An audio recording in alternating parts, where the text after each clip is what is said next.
แล้วสลับอ่ะมันมูชญาหรออะไรมาบุเงี้ยหัวมือเงี้ยคนไทยนะโคตรวัดรับมาแล้วก็แน่ถ้าไทยละเมาเลยเด้อ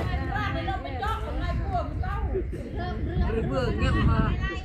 พอที่เงี้ยเบื่อแล้วก็ลำรึงอ่ะแต่เนี่ยเราพูดเราล้มตึ้มเลยเปิด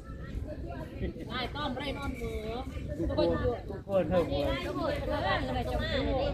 ไอ้มันรวยจีโฮมจ้ะคนเดือนไปก็มาแล้วโ